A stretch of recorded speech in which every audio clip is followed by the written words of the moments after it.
Hey, welcome back for another fun, exciting episode of Business Growth Time. Today, we're going to learn how to leverage your podcast to grow your business. We got the one and only Jason Croft. But before we properly introduce Jason, let's say hi to the one, the only, the marketing maven, Facebook and TikTok advertising, lovely lady Janet E. Johnson herself. Where today, the E is going to have to stand for I'm going with year, because we're getting close to that New Year's situation, and it's over. Not when you see this, of course.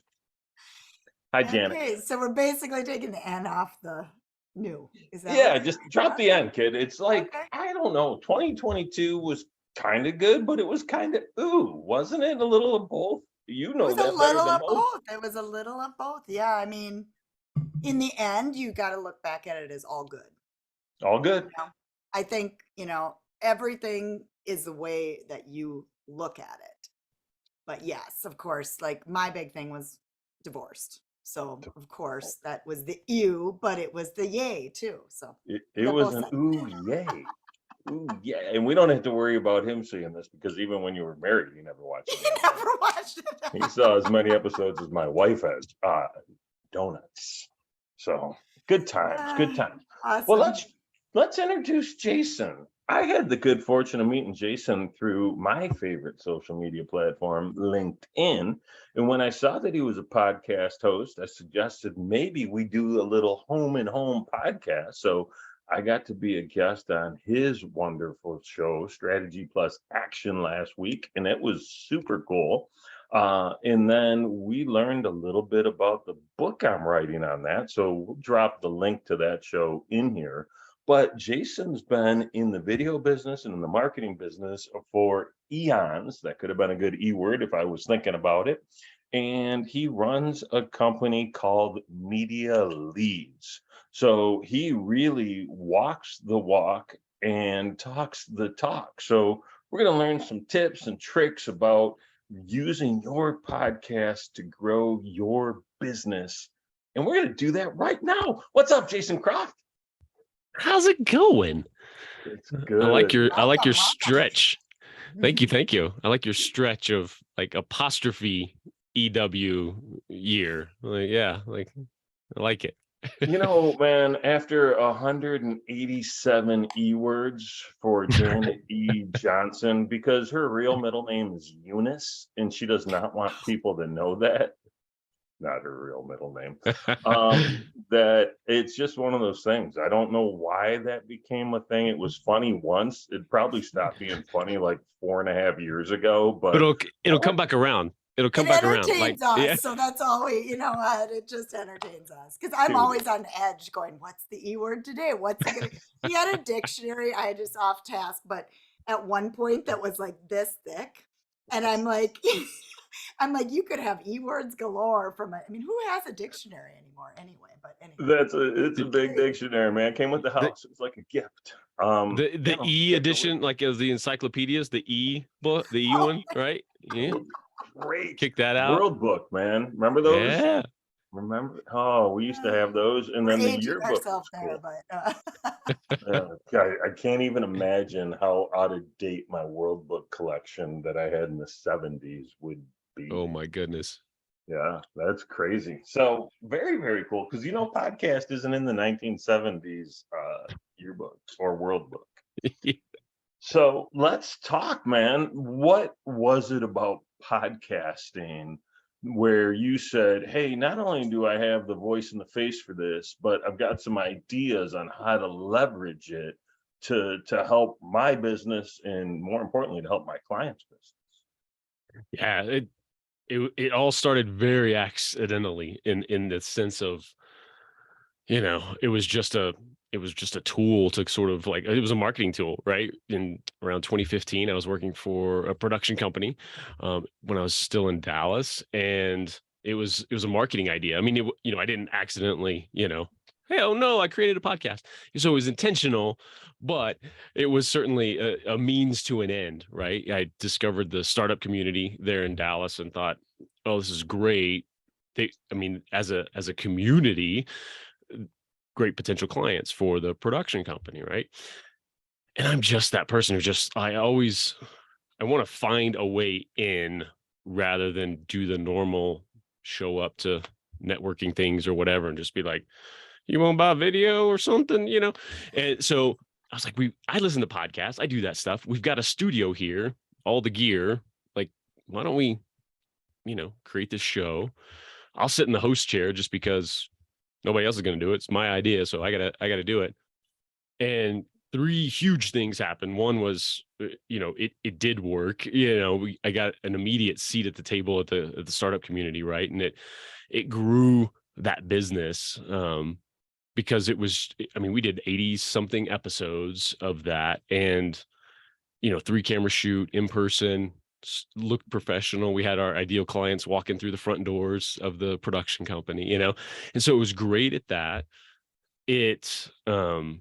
I built, second thing that happened was just growing an amazing network. I mean, it was, Janet, you and I were talking about that beforehand, just like the people you meet doing a show and a podcast. And I mean, folks who are still dear friends today because I had that show.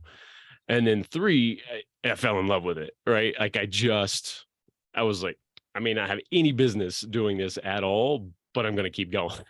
Because it just lights me up. This is the thing. So that was the first taste of this, of jumping in front of the camera. I've been doing film, video, movies, events, all that for 30 years now. And so that was the first real, like, in front of the camera thing, just as a kind of a means to an end. Love origin stories, man. And you got a great one. That's awesome.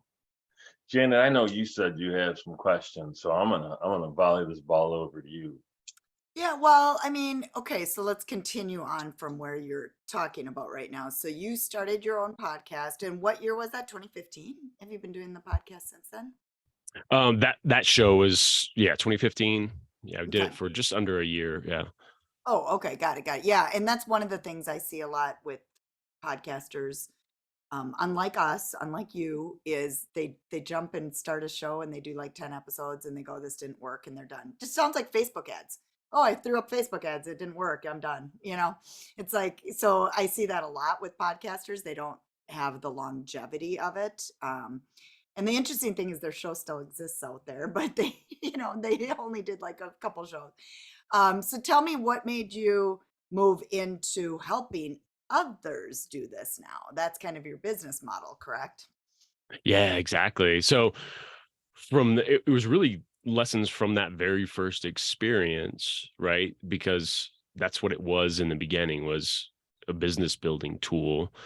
And it was through that process, through the next show I had, was this constant realization too, that, like, nobody says no. Like, nobody says no to coming on the show, right? And of course, we're not talking, I'm not calling up Richard Branson, hey buddy, you want to come over to the studio? Like, no. But nobody else, when you get into industries like this, and you, especially the more you niche down and focus on your clientele, people aren't asking them every day to be on a show. So there's this natural, well, of course they're going to say yes. And it's just the greatest cold outreach tool there is, because you're giving from the very beginning. And even if they, think in the back of their mind, oh, they probably want to sell me something later or something like that, right? Like, I may be a good client for them. It's still a yes, because there's still value to them. And through that, actually through all 3 shows so far, I've had, I think, like, one person ask me, oh, well, what's your audience size?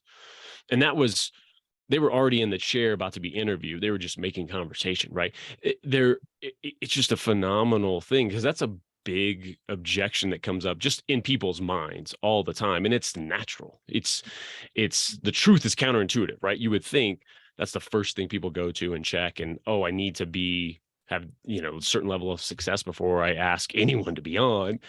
And it's just not the case, because it's a chance for them to put this validating piece of content in front of their audience, right? So if they can reach more people, a handful of people, by talking to you and your audience, cool. But if nothing else, they've got this thing that said, oh, I was valuable enough to be interviewed. I was on this show. Hey, look, and all of this is just like any other sales and marketing initiative. It's all intention. If the intention is right, which for me and what I coach my clients on is, it's just to have that first conversation. It's what we all want in a first sales interaction, right? If you're trying to get somebody on the phone for 6 months and you're just like, hey, you want to have a sales call?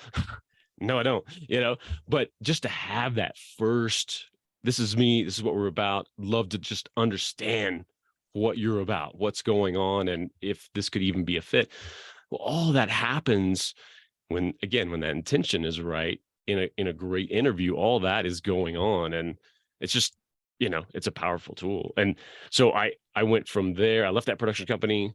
I had to keep doing it because, again, I was in love with the whole process, right? So I started a show called The Jason Croft Show, which is the most obnoxious title I could come up with, so I chose that one. Did that one Seinfeld style, driving entrepreneurs around in my vehicle at the time. And again, that was another, we did 60 something episodes of that. And again, it was that constant realization as I had, multimillionaires and founders of this and founders of that, in my little Kia at the time, and I'm just like, they know this is just a little YouTube show, right? It's that constant voice going on. And so when I moved out here to Colorado, again, needed to keep going, but that hits with pandemic and all of that. And so it was great because I was forced to figure out this remote version of doing a show. And I love the in-person. I love doing that, but it was forced into that, leaving my network of folks back in Dallas, and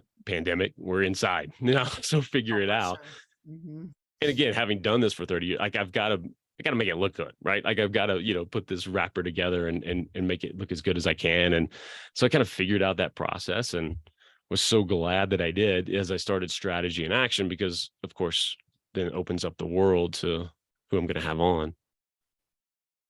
I like it. I like it. So backing up, I want to kind of dig into this because you mentioned people coming on your show and that could be a potential client, but or like I was telling Terry, we had a guy that outreached to us. He was on our show and then I ended up hiring him. And that just happened recently. So it's like it can go both ways, which, interestingly enough, but the bottom line is, so your strategy, talk about the strategy and action that you do with your clients when you bring. So why would I hire you? Like, that's like, you know what I mean? So let's For sure. break that down. Why would you? I don't know. Yeah, No, I love that. Why would I hire? No, that's a perfect question, because so what we do is create a sales generating show for clients, right? For experienced coaches and consultants who I focus on and work with. And the difference there comes into the intent, which is, hey, let's have conversations with our ideal clients from episode 1. Instead of creating this show, to just educate or whatever it is and do it for, a year and a half and maybe something will come of it. No, we get really intentional, right? With let's bring on our ideal client as guest number 1, right? Or a happy client as guest number 1, and kind of build that business aspect of it. Bring on strategic partners, people who have an audience of your ideal clients. Again, it's all that intention of building that first relationship. So that's one phase of it, is that intention and strategy. The second, though, is what I talked about kind of when I started Strategy in Action, is finding that wrapper, finding those elements and making sure those are in place that are both professional. So making sure that as soon as someone just glances at it, right, like, oh, this is a real show. So when you're asking someone to come on and they do that little bit of due diligence, oh, let me see this. As soon as they look at it, like, okay, this is a real thing, even if they never watch, right?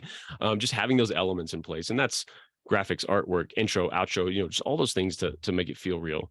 And then third is having those elements in place that whoever watches this, if it's the one person watching it later that you've interviewed, if it's a handful of people, their audience who's seen it, or it's the world, everyone listening, watching knows what you do and how you help people. So making sure that that's in the intro, right? There, if you want an ad break, we can put an ad break in. That's your ad. Like, this is your platform. So don't waste that, even if it's that one person listening, making sure that they understand how you help people. So if you're bringing your ideal client on and they listen to that back, like, oh, I kind of need that, like if for some reason, somehow it hasn't come up in conversation before, during, or after the show, which it usually does, is just like, so what do you do exactly? I know you have the show, but what do you do? Like, that's just natural and happens, right?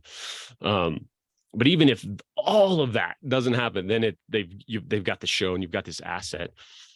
And then there's, everything that people do know about podcasting and content marketing, the evergreen effect. It's there forever. You put it out and it does have that long lasting effect, and all that's great. But like, I look at that as icing on the cake, right? Like, right now, let's have that. Let's make sure it's working for you in your business right away. Because exactly to your point, like how many people, start a show, start a podcast, 10 episodes in, just like blogs back in the day, right? Like you have like 3 blog entries and then that's it, still up on their side. Like, it didn't work. I don't know. Oh, I got distracted.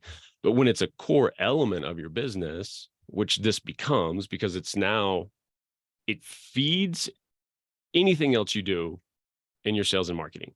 Like it can be content for ads. It can be a mechanism for referrals. If you have just a referral based business, it can be, all these different ways, because now you've got this, clips from the show and all of that. So you interview, a real estate professional, that's your ideal client, and you have them on the show. Well, now you've got that clip and their audience, but now you've got this clip to go direct outreach on LinkedIn, anywhere else, to 100 other real estate agents just like that one, and going, hey, I just did this interview with so-and-so, thought you would be of interest to you. Take a look, right? And you start that relationship that way. So that's how you also get into that one-to-many aspect by doing this. Wow. Did you take any notes, Janet? Because I feel like we should write some of this stuff. Yes. After I 8 agree. years of Jerry, we've been business doing it all growth wrong. time. What's that? I said we've been doing it all wrong. I'm just kidding. Not all of it, just Not all. most I'm of it, just Janet E. Johnson. Just most. Well, and So- that's the other aspect though too, is like I feel like my whole, like the Jason Croft show, the driving around one, like I feel like that one was very, like I didn't get business use out of that one because I didn't have that intention. I didn't have a clear offer. I didn't have this. I didn't have that, all of that stuff at the time. And I'm still 100% grateful I did it because of who I met. I still have this asset. I still had all those contacts, all of that was so much better than, sitting in a room for that year, going, wonder what I should do.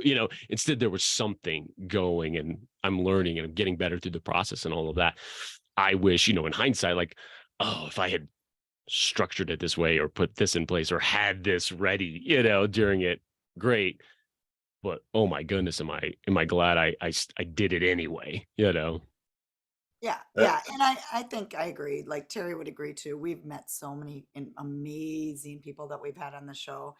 And we now are doing, as of last time, we're like, we keep talking like strategy. What exactly should we be doing, strategy wise to convert? So, convert to your email list even. It's as simple as that, something like, where you have the opt-in. So Terry and I are doing that now. And then the other layer we talked about is even, and taking it to the next level where we run ads to a VSL interview of our podcast, so you can turn that into something else. And like you said, even social media posts, you Oh, can yeah. break apart the content. You could turn a one interview into like a blog or 20 social media posts or a couple TikToks or whatever it may be. So there's so much repurposing of content that can be Look done. at her describing your business, Jason, without even knowing you. That's pretty sweet. It's interesting to me because I think Janet and I have been exceedingly good on the action equation, right? We've been really good at the action. This is, close to number 200. We've been doing it since 2014 or so. Janet actually started a little before that. I had started a thing called Real Detroit Test Drive and did the exact same thing you were talking about. I was taking influencers, dropping them in a car at a car dealership. Client was driving them around Detroit. We'd talk a little bit about the car, right? Highlight the vehicle we were in, but talk about them and what they were doing. And that was back in 2013, 2014. And it's such a cool way. And I think you nailed it. And I don't think I've been personally intentional enough with this show about let's just go get the people we want because it gives them extra fodder for what they're trying to do and be able to highlight their greatness and what they're doing. And then they can actually see a little bit more about what we do and how we do it. So this has always been, like, how you have like your job and then you have your side hustle. This is like my third side hustle's mistress, right? We got to figure out. Don't be putting the word mistress in there when it comes to you and me, because that's not good. I'm talking about this show, not the co-host Janet E. Johnson. We could get in all kinds of trouble for that. And we've established I'm way too old for you. We already know True. that, Janet. So, having graduated high school together, I'm way too old for Janet. So that being said, you're glad you brought that up, aren't you, funny girl? You like that? So it's a great way there's so many ways to leverage it. And Janet named off a bunch, and obviously Jason does a bunch. So that's very, very cool. This is the other great thing that you've got going too is like how much easier is it to implement a strategy to turn a fast moving ship rather than starting from scratch, sitting there going like, oh, we should start a show and do it this way. Like, oh my gosh. We can all think back to, the first time we ever did it and like what goes into that and the time consuming aspect, but now when you just go like, oh, let me do this, and then you're off to the races, right? Yeah, we don't have to worry about building momentum. We've got so much of it already, and getting Mo on your bench is the hardest thing to do. So, excellent point. So you start out with so you help people launch, you help them do all. You're a done for you service. So what all does it entail? And I know we talked before the podcast about possibly you might be done with you as well, correct? Mm-hmm. Yeah, transition. Yeah, you go do it, and I'll look from over here. Like how about that one? Huh? That one. Yeah, it's right now. I have that done for you aspect to where it really is. I'm the producer behind the glass, right? Like I'm actually recording for you. If you can show up for a Zoom call, you can do this, right? Like you show up, your guest shows up. I'm there in the background, not like creepy, like in the background, but off screen in the background, and I record. Of course, then take that, edit, cut up into promo clips for you and all that good stuff. Plus, before any of that's happening, we're creating all those elements I talked about, the intros, the outros, the graphics, the structure of the whole thing and working with you on the strategy so that, like, okay, who do you want to talk to? Who's hard to get a hold of? Who is a good strategic partner? Lining all of that up. And then while I don't, distribute for you and all of that, we work out that plan for you. Like here's the structure. I'm going to give you X amount of promo clips, and this episode, Monday, this goes to here, Tuesday, this goes to here, so you can either do that yourself or, outsource that really easily. Got it. Yeah. When we first started back in, I don't know what year it was, Terry probably knows because he has that brain. I don't, 2016, 17, something like that. 14. But 14, I learned everything myself. And then we brought on a VA and I trained her on everything. So basically it was like It's a lot. It's a lot. You know, and I'm an internet marketer, so it was easier to handle tech stuff and that kind of thing. But bottom line is it's a lot. It is a lot. And to learn all of it, like right now, I would never want to do all that. We just have to show up and then we have the system in place. So you've got that system is what it sounds like. And you've got, you know, the clipped, I mean, you do everything. It's just they could have a VA in the back end to push it out to the social media and stuff like that. Okay. Got it. Cool. Yeah, exactly. Yeah, because it is a lot. You know, it's funny because I think there's, as I even just consulted with folks and, you know, get them rolling, it's like there's this like little roller coaster they go on because it's first just like, yeah, I'm gonna start a podcast. Yeah, you know, like maybe tomorrow we'll do it, you know? And so it's just like, this is easy. And this is like, cool, here's what you need to do. And it's like, brrr, you know, and then it's just like, you know, but then we take them through. It's like, okay, but step by step, here's how you do, here's what needs to happen. And we put these elements in play. So then they come down, and it's like, okay, maybe I can do this after all, you know, get them through that whole process. It's a flow. It's a flow. I think that, yeah. And once you get in the flow, you know, once they've probably done about 10 episodes, I'm guessing, or something like that, they've got that flow and it probably is a lot smoother than starting the Oh podcast, yeah. I guess. And Mhm. that's what I tell people too. I mean, it's such a, I mean, there's so many benefits, obviously, like that you both have found from building that network and all of that. And but it's also, I mean, it's just one of the most powerful like communication improving tools as well, you know.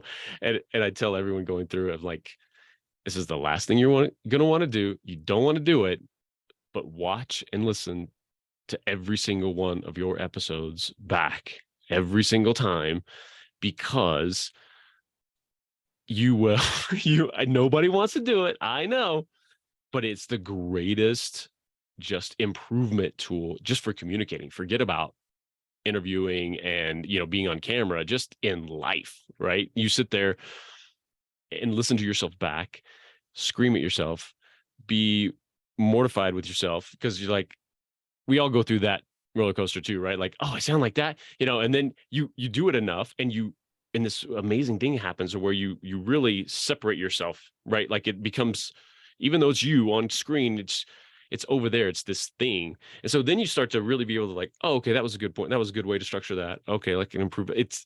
It's an interesting thing that once you get past the like, oh my gosh, sound of my nasally voice. Oh my goodness. You know, once you get past that, but I remember just screaming at myself like on screen, just like, finish a sentence, man. What are you doing?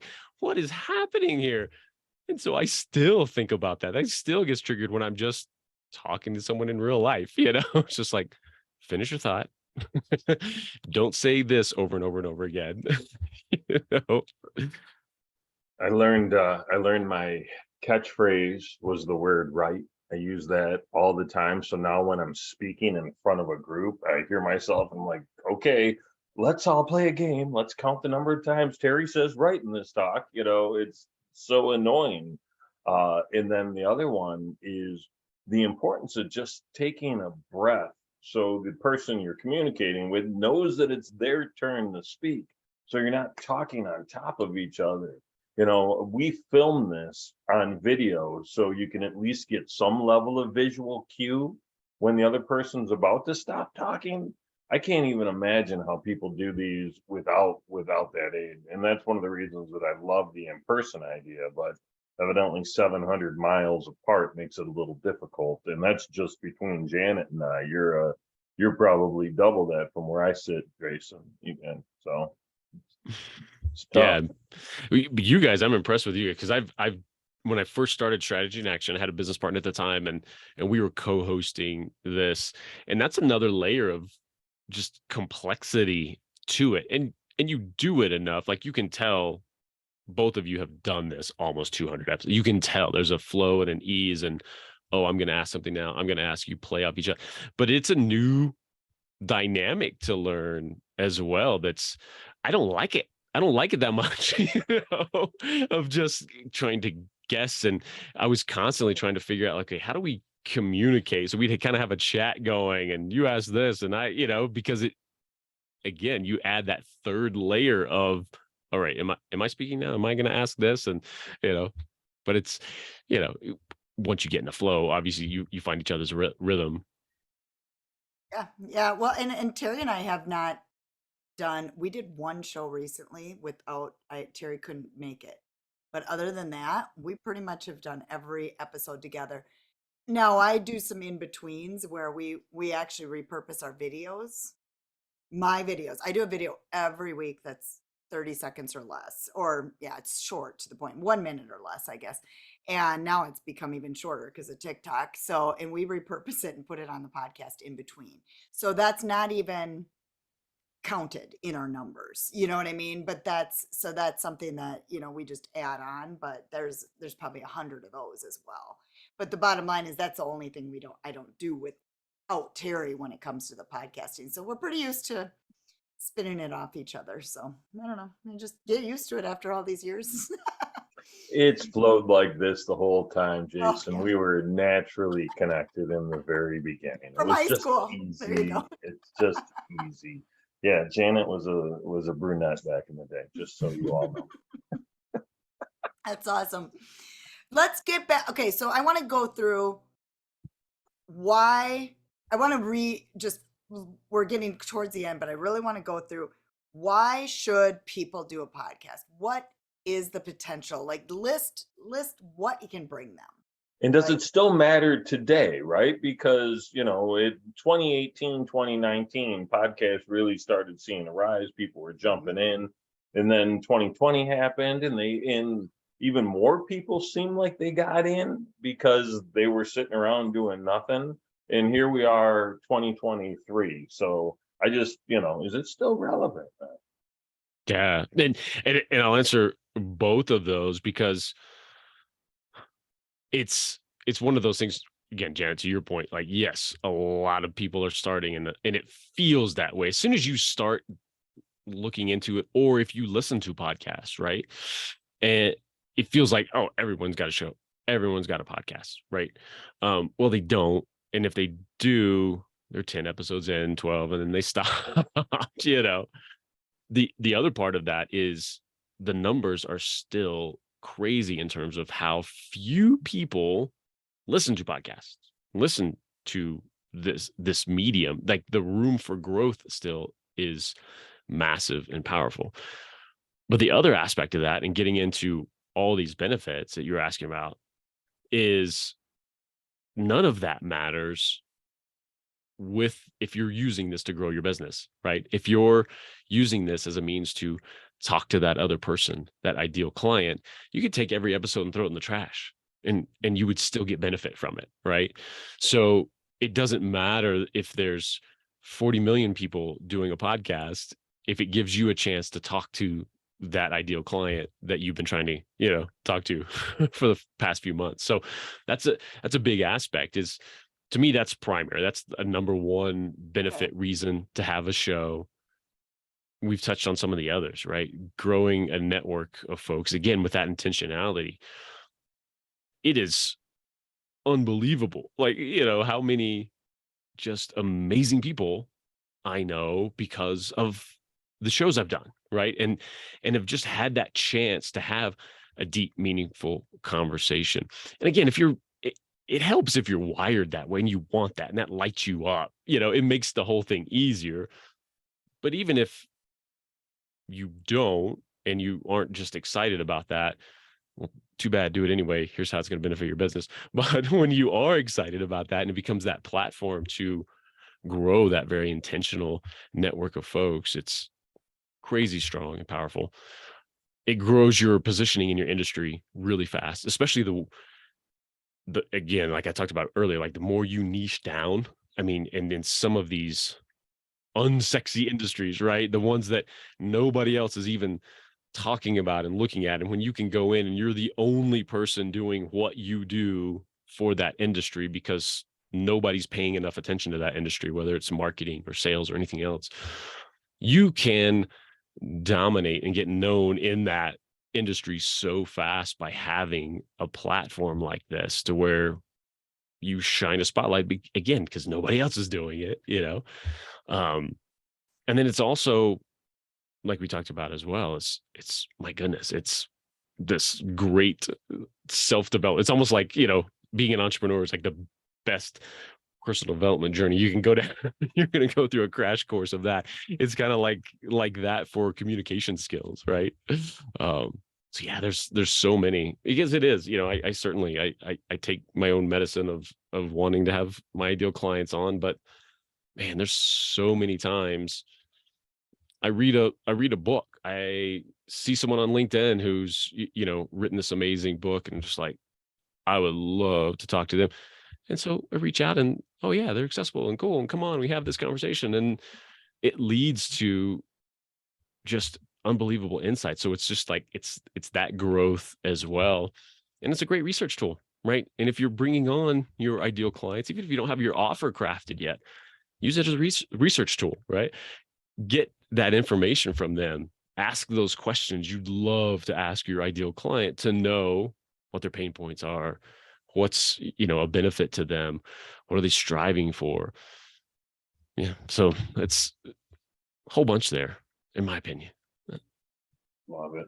Agree. Those are all just top shelf reasons for sure.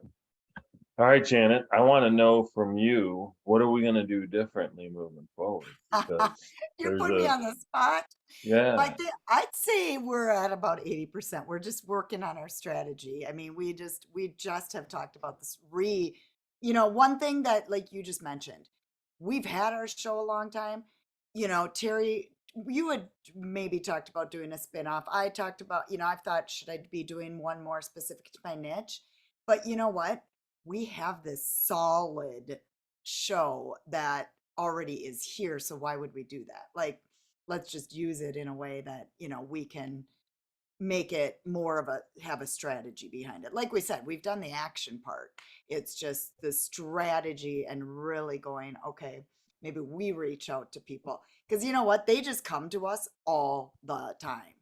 You know how many people outreach, and I don't even answer the emails anymore saying, can this person be on your show? Can this person be on your show? is It's that like, why I started getting so many? You just wouldn't respond, so they reach out to me instead. I don't know how they even have your email, but that's so funny because I don't respond to them. I'm like, Terry and I, between the two of us, know so many people. It's like we don't Oh yeah. do outreach, you know what I mean? So I think that's one thing. I also think, like, personally, using this format as a VSL is an amazing tool to really generate leads too. So that's I a love that. whole nother layer that people could be doing as well. So I mean, there's just a lot of pieces that you could be using it and use it even more. But I love all the reasons that you said, and some of those I don't even think about anymore. Some of the reasons. So yeah, walk me through, because that's one I hadn't really thought about using. I've seen it used really well as testimonials, like case study videos, right? At a certain point in the funnel, right? It's a 40-minute video, but if you're making that decision, you want more information. Yes, I want to listen to this. I want to hear this interview with somebody who's gone through the program or whatever it is. So how are you using that as a VSL? Well, Terry and I, when I started TikTok ads, I had Terry jump on and interview me. So basically, because we have two of us, we can do that. So Terry and I do interview each other a lot. But you could be on somebody else's podcast. You could, have somebody jump on your own and interview you as the expert. So he interviewed me all about my newest case studies with TikTok ads. And so it's a 20-minute. I said, let's keep it short. And then we put that on the landing page. So basically, people have to opt in with their name, email, phone number in order to even access that tool. That is, and I've done a 5-minute VSL, video sales letter. I've done a 25-minute, like, explaining my business. The podcast one worked the best. So I've Wow. tested it. Yeah. So it's pretty cool. So that's a whole nother layer that you could, add on Yeah. to your business. I can imagine just being so conversational and so just easy to consume, Easier right? to watch compared to somebody just selling at you. You know what I mean? It's just and it builds your authority too, versus, you just being on camera saying, buy my stuff. Yeah. Trust me. Yeah. Exactly. And it's not planned out, right? Jason, you and I had a conversation about the amount of planning we put into our collective podcast, right? With all the detailed questions that we've never thought to ask. and just let it rip, right? So there's an authenticity and there's a naturalness, and you can actually see Janet in that episode thinking about what the answer is, because she didn't know what the question was going to be. But the question Yeah. is going to be things that anybody sitting in the audience thinking about TikTok ads are likely to ask, because I'm in that audience, so it makes it real easy. Oh yeah, I love that. Awesome. Well, give one tip somebody that wants to start a podcast. Let's end with this. If somebody wants to start a podcast today, what is the first step that they should do? Just jump in and go, and it's Great. fine to start audio only. It's fine to keep audio only. Like I've been trying to do an audio only for a while. It's just being a video guy, and like I can repurpose in so many other ways. But there's a great, I don't know, just when it's just, I listen to podcasts all the time and I love that. And it really is so easy to start. Jump in, start even in the most basic way, a nice little clip-on mic going into your phone, recording straight to Anchor, whatever that is. And if you need, you need that help starting, first few episodes, start with people people in your network. It's going to be an easy thing. Hey, this isn't live, go through the process. But as Tim Ferriss famously sort of did with his show, he talks about a lot, is like he committed to 10 episodes, right? He committed, like, if nothing else, like, I'm not going to know anything if I don't do this at least 10 times, right? I'm sure, just like you do with ads, Janet, like, you don't know anything until you reach a certain number of folks or spend a certain amount. So dedicate that, like, no matter what, if I hate this experience after episode 1, I'm still going to do 9 more times, right? And get that experience, and like, okay, now I can either adjust, maybe stop, maybe keep going, and figure the next step out. Very good. Awesome. Go ahead, I'd Terry. add to that. Listen, you don't have to publish the first one, right? Yeah. Or 2, but you got to record it, so you don't have to have anybody else hear it or see it, but absolutely hit the record button. And, Janet and Jason both have fancy mics. I don't have a mic. I have a shitty circle light in front of me, and that's like 6 months old, so don't worry about all the tools and the stuff that you think you need to get started. Just start. Would you agree, Jason? Absolutely. Very good. Well, and if they really want to take it to the next level, Jason, they need you for sure. So tell us where they find you. Where's the best place to reach out? Best place to connect is certainly LinkedIn. I kind of live there. It's my second home. There all the time. You can go to MediaLeadsCo.com. Check out my site, a little bit of what we do as well. Awesome. I love it. I love it. I love it. And for those of you looking for any of those other couple of 100 episodes that have been referenced, please check out businessgrowthtime.com/podcast or /blog. If you're into that, they show up in the same spot. And then if you want to look at all those cool graphics that we have, head over to our Instagram account at Business Growth Time. You'll see them all there, and you can see which ones you want to dial into, whether you're a Stitcher fan or a iTunes fan or cool like me and use Spotify. It's up to you, man. Go find it at your favorite podcatcher. We thank you for being here. Jason, this was awesome. Thank you for being here.